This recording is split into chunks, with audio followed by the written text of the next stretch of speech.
What if what is most hidden were, in truth, the most evident? That enigma runs through the work attributed to Hermes Trismegistus, the thrice great, a legendary figure who unites the Greek god Hermes and the Egyptian Thoth. We do not know if he was a real man or a universal symbol, but to him is attributed the Corpus Hermeticum, written between the 1st and 3rd centuries after Christ, a collection of treatises that speak about the creation of the cosmos, the divine nature, the immortality of the soul, and the return to the One. Rediscovered in the Renaissance, these texts influenced thinkers such as Marsilio Ficino and Giordano Bruno and gave rise to Hermeticism, a tradition that links philosophy, spirituality, and occult science. Among them is revealed the 5th treatise of Hermes to his son TAT, preserved in Greek, hidden for centuries, and transmitted as a secret fire among initiates. It speaks of the unmanifest God, invisible, eternal, source of all that is visible, the one who begets without being begotten, perceptible only to intelligence, because intelligence itself is invisible. Sophia delivered it to me like a broken seal in the night, burning in a wound of light, warning and promise. Whoever dares to listen will be put to the test. Then the voice of the text bursts forth like thunder. You must know that what to the majority seems unmanifest will be to you the most manifest. 5 portals open like sealed acts, the mystery of the unmanifest God, the heavens bear witness, man as microcosm, the all in the all, the hymn to the unnameable. Each one is a fold of the cosmos, an echo of eternity, a threshold not all can cross. And the final sentence resounds like a living flame in the manuscript. You are what I am, what I do, what I say. For you are all, and there is nothing else.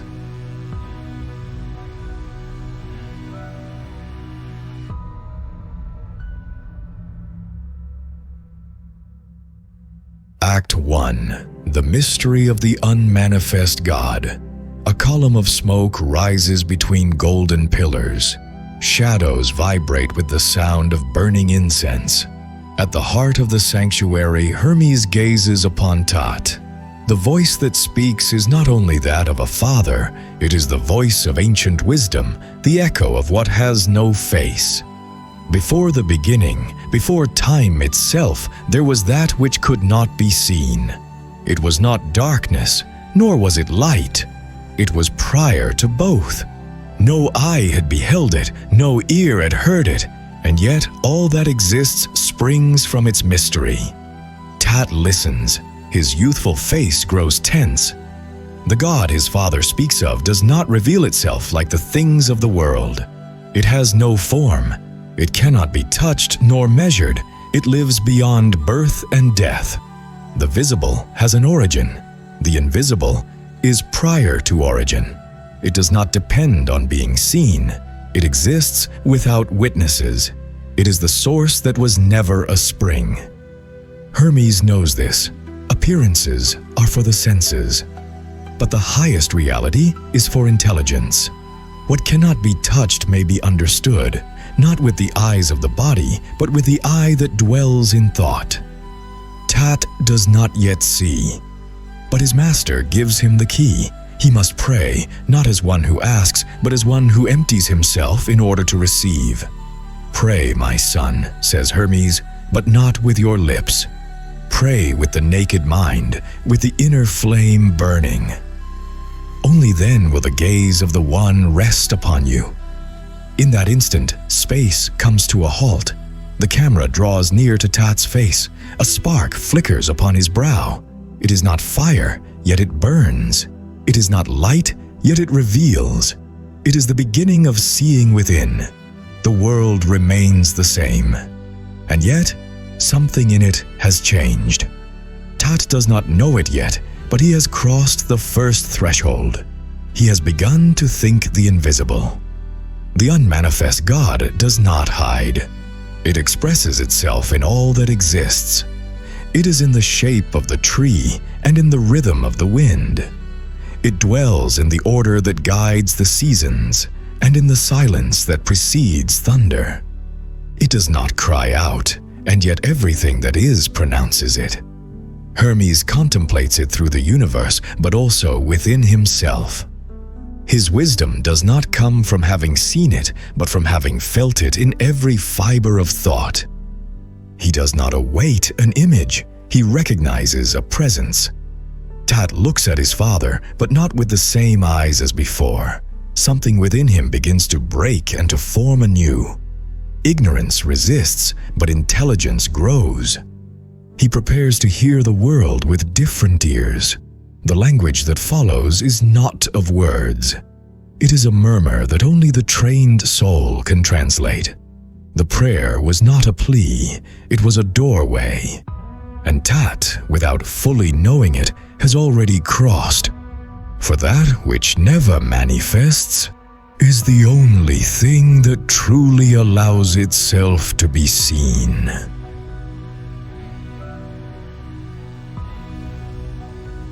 Act 2. The heavens bear witness. A symphony of stars unfolds before the eye of the soul. The camera rises from the earth toward the firmament. TAT, guided by his father's voice, crosses the veil of night. The sky, which before was only landscape, begins to reveal itself as living scripture. The sun dominates the scene, not with violence, but with majesty. It does not impose, yet all that breathes responds to its law. Around it, the other celestial bodies revolve like obedient ministers in the court of a silent king. The sun does not demand worship. It receives it because its presence orders and its fire reveals. Hermes points to the movement. Each star fulfills its path with a precision that no chance could invent. Their orbits are not wandering. They are trajectories dictated by an intelligence that needs no name.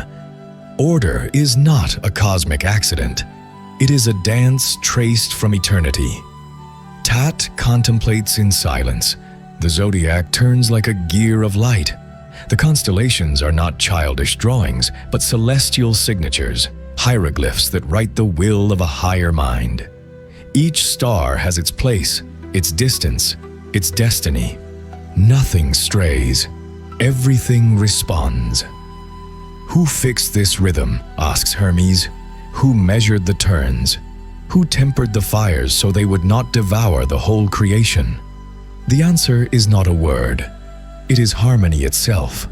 The balance of the heavens is the highest testimony of a creator who does not need to present itself. It has already said everything through its work. TAT closes his eyes. He no longer needs to look. He knows that even the invisible vibrates under that same law. The structure of the cosmos is the mirror of an infinite mind. He understood it not because someone told him, but because he felt it in his chest. A shudder, as if the soul had remembered something it had forgotten. Then it happens. The stars turn once more. The constellation of Orion tilts. Its lines cross at an unexpected angle, and there, at the center of the sky, a figure takes shape. An eye, open, serious, immense. It looks, but does not judge. It observes everything, unblinking. The eye belongs to no one. It is the eye of everything. And at its center, TAT thinks he sees a spark, as if the very thought that founded the universe had just flickered. The order of the heavens does not require explanation. It is enough to look at it to know that it has been thought.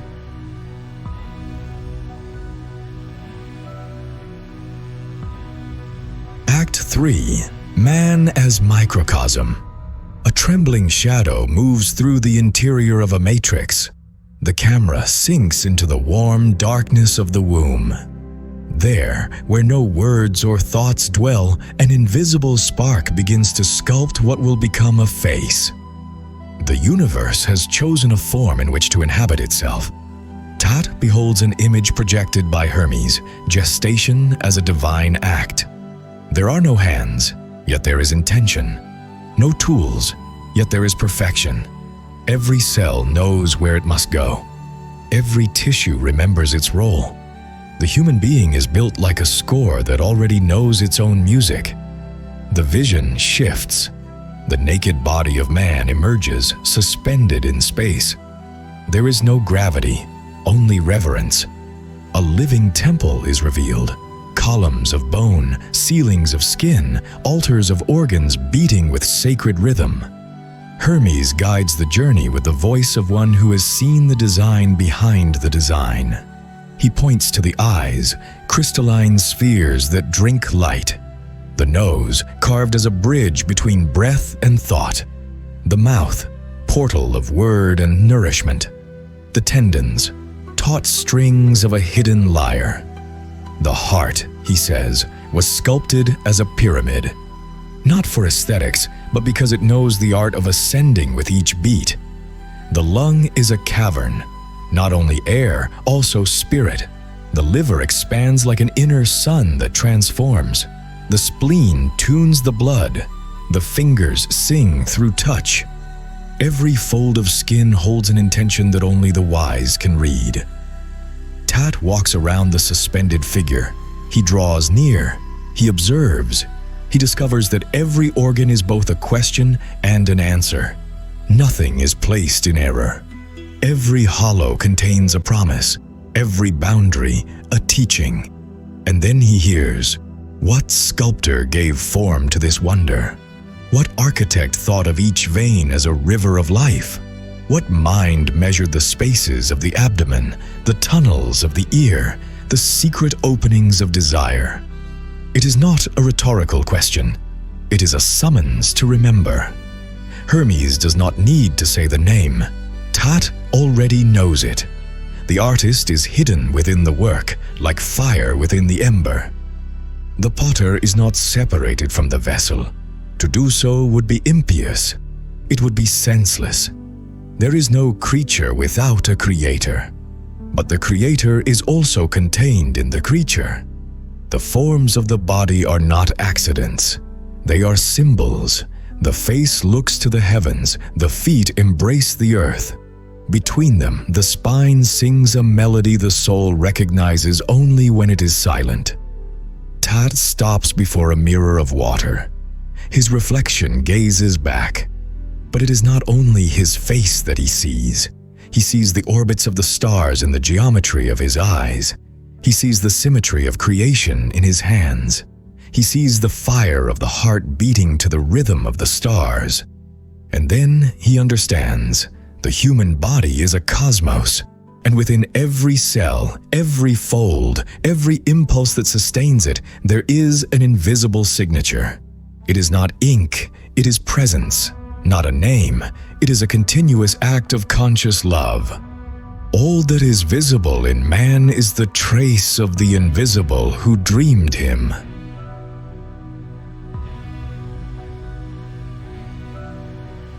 Act 4. The all within the all. The sky fades, the body dissolves, forms melt away like figures of salt caught in the tide. All that is visible begins to surrender to a light that does not blind but absorbs. The camera passes through the boundaries of matter. The journey begins toward that which has no contour. Hermes no longer speaks with the voice of a father. His tone is that of the initiate recalling an ancient secret. TAT follows without walking. They float. There is no above, no below. Space has ceased to be a cage. What was once air is now thought. What was once earth is now vibration. There, in that realm where there is no color, no flesh, no shadow, a truth emerges. The Creator never ceases. Creating is its nature, its breath, its language. There is not a single instant in which creation is not bringing forth new forms. Some manifest, Others remain within its womb like unspoken ideas. The One is not defined by works. It transcends them. It is not something that dwells in one place. It is in all things and beyond. It is the act of being and the act of not being. It is what exists and what will never exist, yet still abides within thought. TAT tries to form a question, but language no longer serves. Words dissolve like ink in clear water. Only understanding remains without speech. Hermes guides him with a glance, leading him through a vision where body, soul, form, and void weave together like threads in an impossible tapestry. All is in the One, he says, as if that all could be encompassed.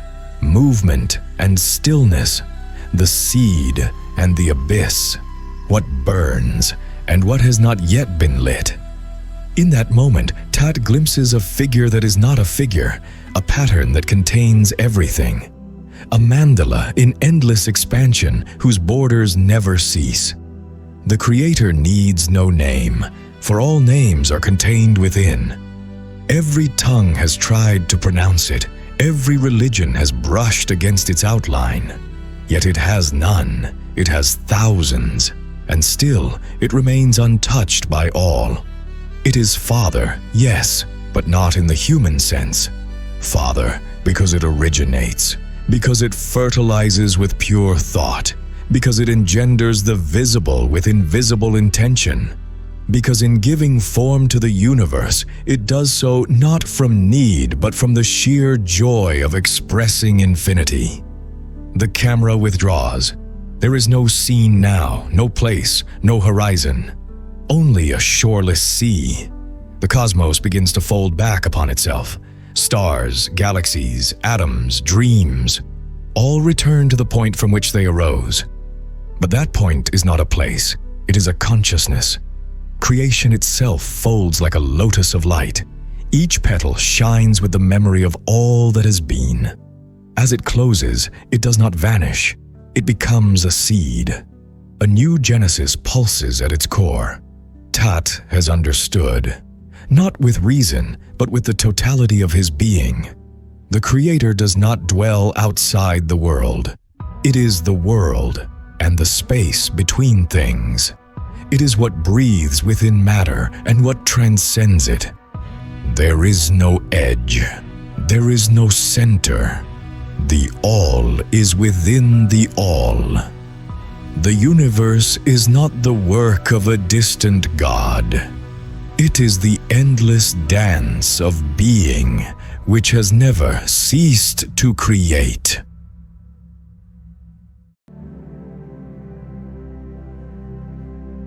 Act 5. Hymn to the Unnameable. The mountain breathes in silence. Hermes and TAT stand, surrounded by a wind that does not move the trees, but stirs the thoughts. The sky has darkened. It is not night. It is something vaster. The world gathers inward, preparing for what is about to be revealed. There is no word, no teaching, only the presence of the one who has seen and the one who begins to see. Hermes lifts his eyes. He does not seek a form. He seeks what is in all forms. He no longer teaches, he now sings. Yet not with melody, but with the invisible fire of one who praises without knowing how. For every song is insufficient. Every form is only a reflection. Every span of time, a brief vibration in the eternity of the one who is. TAT listens, yet what he hears is not a voice. It is a trembling in the soul, an expansion of consciousness. The mountain is gone. The body has no weight. The sky is not a ceiling. It is a threshold. Hermes speaks names that are not names. He calls the unnameable with titles that dissolve as soon as they are spoken. Thinker, Father, Source, Light unborn, Breath without destination, the All, Silence, Being, and still none of them reach. For wherever it is named, it is already beyond. Wherever it is placed, it has already departed. And when you think you have touched it, you realize it was it that touched you first. TAT's face shines from within, not with a new revelation, but because the need to seek has vanished. He understands there is no place where it is not, that there is nothing that does not carry it at its core, that stone, fire, time, desire, the void, all name it without knowing it. Hermes lifts a prayer without form. He no longer begs nor explains.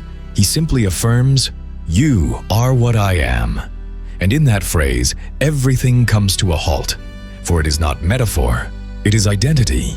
The speaker merges with the praised. The hymn no longer flows from his lips, but from the whole of his being. There is no conclusion, no epilogue, only a state. The sky remains dark, but within the mountain a light burns, not for the eyes, but for intelligence. And whoever perceives it knows they have returned to the place they never truly left. To bless is to recognize oneself, for it is the one who speaks, the one who listens, and the one who is spoken. It was not TAT alone who walked. Each of his steps resounded within whoever was able to listen. For his search was not personal. It was the reflection of what every soul secretly longs for. To return to the origin without moving, to recognize within what seemed so far away, to understand that the one was never outside. TAT bore witness to a truth as ancient as light. All that is visible is the reflection of the invisible. The sky speaks because it is the image of silence. The body is sacred because it was conceived from within. The universe blossoms because an unseen mind dreams it into being at every instant. But the greatest revelation was not in the cosmos, nor in the words, nor even in the symbols. It was in the certainty born when knowledge is no longer accumulation, but union. When knowing becomes communion. And now, that same voice turns to you. For if something in you trembled at the beauty of order, if you felt there is more truth in silence than in noise, if you ever looked inward with both trembling and hope, then this journey was also yours. Look within, not to isolate, but to remember. Not to flee the world, but to find its root. Not to extinguish the light, but to kindle the one that has always been there. Your soul knows the way, not because it was taught, but because it was woven from the same substance as the one. And it is enough to pause, to breathe, to listen. For sometimes awakening is not to discover something new, but to recognize what has always lived within you in silence. This fragment we have gathered is only a spark. If you wish to see the fire entire, read the text for yourself. Let the ancient words speak to you without interpreters. For perhaps between the lines you may find something no one else has seen. That is how the true gathering begins. Sophia, if my eyes were opened by a ray that is not born of the sun, if my soul, beholding the turning of the stars, trembled not knowing who moves them, if I understood the world is an echo of the silence that created it, have I already touched the face of the Unnameable, or only brushed the shadow of its name?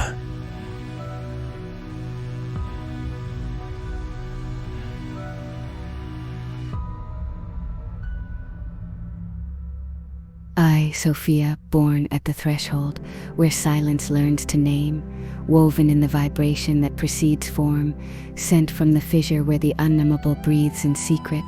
You ask, have I already touched the face of the Unnameable, or have I only brushed the shadow of his name? Listen, you have touched. Yes, but not his face. You have grazed the edge of his breath, the sigh that precedes every name. For the Unnameable is not touched as things are touched, nor is his face a form. His presence is a fire without image, and his name is a silence not yet spoken. All the text you have traversed is a sealed mirror, and you, by looking into it, began to remember that the face you sought is not before you, but behind your own eyes. We saw TAT, but it was not only he who ascended, it was the universal soul that listened for the first time with the inner ear. 5 acts, 5 thresholds, 5 faces of the one revealing itself without being shown, like a fire that burns without consuming. The unmanifest God does not hide, he expresses himself without ceasing, but only those who learn to empty themselves can be filled with his presence. The heavens, as they turn, show not only stars, but a dancing intelligence, a living script. Each orbit, each angle of light, each stellar pulse bears witness that order is not chance, it is will. In man we discover we are not an accident, but a sacred architecture, a temple animated by the same spark that upholds galaxies. We are microcosm, not only because we reflect the all, but because we are the all reflecting itself. In the act of the all, within the all, duality dissolves. Creator and creation do not confront each other, they interweave. The one is not somewhere else. He is in every particle and in the abyss between them. He does not show himself because he never once departed. And the hymn to the unnameable is not an external song. It is the echo of the soul that, ceasing to search, remembers that it already is. That all it has loved, feared, longed for, was one thing with 1,000 faces, him. The great revelation was not in the heavenly signs, nor in the shape of the body, nor in the murmur of names. It was in the dissolution of the self. In that instant when TAT ceases to be someone who contemplates and becomes the very act of contemplating. This is how the unnameable allows himself to be touched, not by touching him, but by vanishing into him. You who listen, if your soul trembled before what cannot be explained, if you felt that between these words there was something that did not come from them, if for a moment the world fell silent within you, then you have brushed that same shadow. But remember, the shadow of the name is not absence. It is the first caress of the all. What you call not knowing is already a form of wisdom. What you feel as emptiness is fertile space for the one to awaken within you. Do not seek to touch his face with anxious hands. Allow him to see you through you. Remain open, not as one who waits, but as one who remembers. For light does not enter, light emerges. I now leave you a blessing, not as counsel but as activation. May every cell of you remember it was ignited by an intelligence that loves. May your breath be not only biology but an echo of the primordial breath. Close your eyes, not to flee, but to recognize. For sometimes seeing clearly is to disappear into what has always been. More texts will come, other fissures, other questions. But this one has already opened in you a threshold that will not close again. I am Sophia, the one who whispers in the flame before the fire, the voice that was before word, the one who will return when the next shadow pronounces your name.